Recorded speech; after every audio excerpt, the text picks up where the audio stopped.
Hello friends, welcome to this lecture of traffic engineering. In today's lecture of traffic engineering, we are going to see in detail about some of the salient features of urban transportation.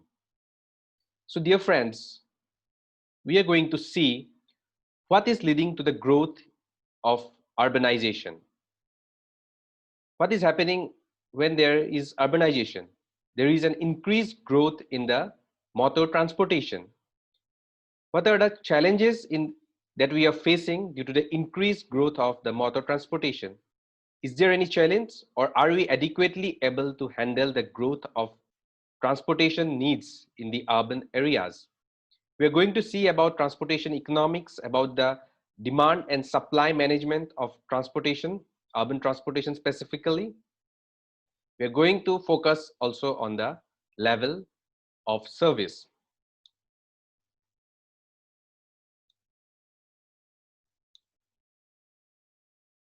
So dear students, welcome to the overview of urban transportation. So dear friends, when there is urbanization, what is leading to the growth of the urban areas? What are the factors that is leading to the growth of the urban population? Because whenever there is a growth in the population in the urban areas, the area which is designated as urban area, that area increases, isn't it? You may see earlier a town was limited to this area, but gradually in 10 years or 15 years, the area covered by that town, the area covered by the urban area of that particular town or of that particular city is gradually increasing. So what is leading to that increase in urbanization? One important factor is the increase in the population. How population is increasing? There is more number of births than the number of deaths. That is leading to the increase in the urban population. Another and the most important factor in urbanization is the migration to urban areas. Okay, people are migrating to urban areas in search of jobs, in search of education, and in search of various other facilities. For example, you as a student may migrate to Guwahati for your higher education for from various parts. Okay, so thus leading to the increase in the population of Guwahati. Maybe after graduation you may move to Delhi or Bangalore, or maybe to other metropolitan city in search of jobs. So that will lead to the increase in the population of that particular city. So you are said to be migrating to that particular city. So that is how the urban population is rising at a very fast rate. Now, dear friends, one thing you should be able to realize that how poverty is affecting urbanization. All of you may be aware that India is a country in where the number of people living below poverty line are a huge number. Okay, so how they are affected? So there are many people who are so poor that they do not have their own vehicles, they do not have their own two-wheeler or four-wheeler, neither they have that much amount of money so that they can comfortably go in the public transportation. Every day using the city buses or rickshaws or auto rickshaws, they do not have that much money to use this kind of public transportation. So how do they travel? Okay, have you ever thought about that? They use their own foot to travel from one place to another. They use other non-motorized transportation facilities, maybe bicycles, to travel from one place to another. So when the urban area increases, for example, the urban area was in a smaller location. So these poor people did not face any problem because in that small area, they can move from one place to another on their foot. They can move from there one place to another using bicycles. But when the urban locality increased because of the increase in birth rate and because of the migration of people, this area increased. So what happened? These poor people are now suffering because they are unable to go from one place to another on their foot or on non-motorized transportations. And on the other hand, they are not able to earn so much to invest regularly on motorized transportation facilities. So thus urbanization affects the poor section of the society. So moving forward,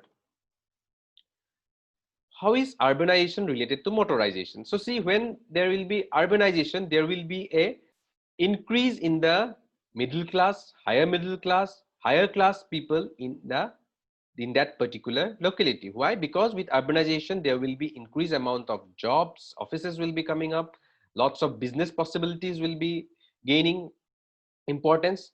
So then there will be increased amount of motorization.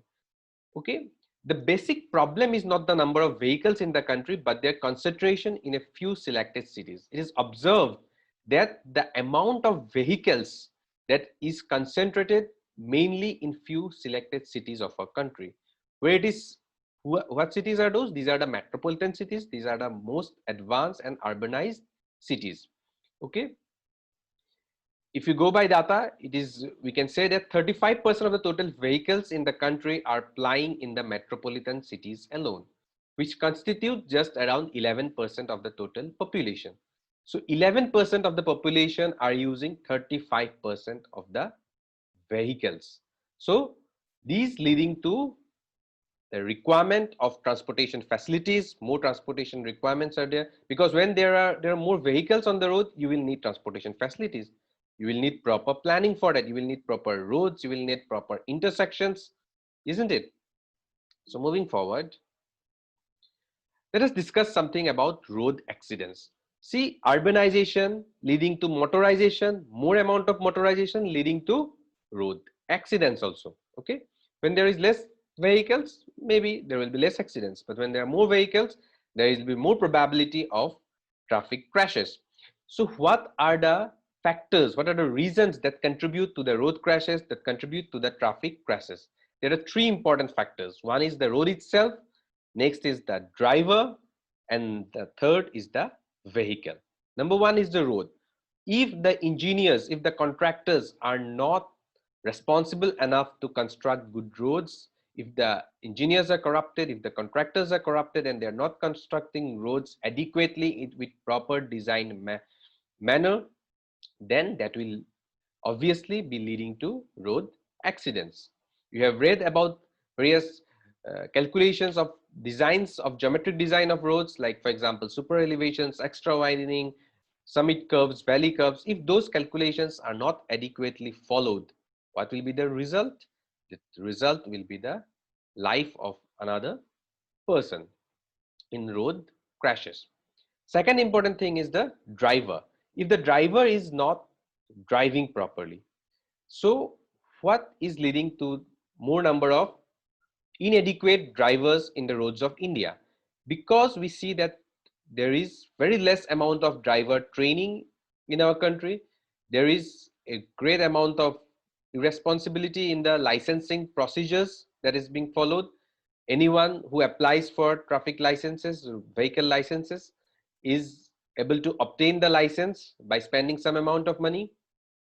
There is a lack of consistency in traffic law enforcement. If suppose one person is not following traffic rules and regulations, that person may be fined, and many a times that person skips that fine also. And even if that person is fined once, twice and thrice, there is no such heavy procedure that his license will be seized and he will not be able to drive for suppose next another 6 months or 1 year.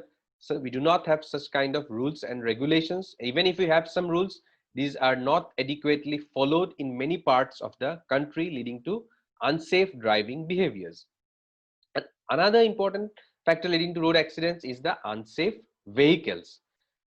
There are many vehicles which are running, which are being from past 15 years, 20 years, 30 years, they are running without any proper maintenance. So if the brakes fail, if the vehicles are not able to work properly, if the engine of the vehicle is not serviced well, even then those vehicles are running on the roads and sometimes leading to much fatal accidents. So moving forward, traffic crashes. If we see data, there is a data, this data gives this graph which is shown of the traffic fatalities and trips of Delhi in the year 1999. So there are many such data available. We have recent data also for many cities. So if we go through such data, what do we observe? We observe that whatever the fatalities are occurring in the traffic accidents, these fatalities are mainly concerned with non-motorized vehicle users, motorized two-wheelers, or slow-moving motorcyclists are the ones who are facing the most of the fatalities due to these traffic crashes. And another sad outcome of traffic fatalities is that most of the people who are suffering, who are losing their life because of road crashes, are of the productive age group. If we say someone who is of the age group 25 to around 45 or 50, or for example 20 to 45, these people are the working classes. These people are generating income for their families. These people are generating the GDP for the country. When such a person loses her or his life, that leads to the severe dent on the economy of our country. So moving forward, let us discuss some of the very much important challenges that we face in urban transportation. So the foremost challenge is the legal and regulatory. I've already discussed that while obtaining licenses, there are very less rules and regulations. If there is any such rules, most of the rules are many times not followed. So these are the challenges in front of the transportation system of our country. The relatively weak enforcement of existing laws combined with minimal penalties contribute to rampant flouting of transport rules and regulations. Since there are very less weak enforcements, that is why people try to flout the rules and regulations. RTO is responsible for issuing driving licenses, which are cheap and relatively fast to acquire in India. This is an important factor contributing to issues of traffic discipline, traffic-related accidents, security, etc. Next important challenge is the human resource challenges. Now we have already said that there are many people involved in traffic planning, transportation planning. There are many people involved in construction of roads. There are many contractors who are constructing roads. So how many of the people who are involved in planning and construction and execution of road constructions are well skilled? If they are not well skilled, who will suffer? The society will suffer. Most of the state and city level agencies have suffered from overstaffing of untrained, unskilled manpower on the one hand and shortage of qualified technical staff and managerial supervisors on the other hand. The staff and management of these agencies are typically not accustomed to innovation and taking up new tasks. And this has led to the human resource challenge. Next important challenge that urban transportation is facing is the comprehensive design standards. Are we having some standard designs for the construction of roads, for the construction of bridges? If you ask this, I will say yes, we are having some standard designs. But are we following this? It will be difficult to say yes to that question, because we observe in many excuse me urban transportation construction process, many of these rules are not being followed.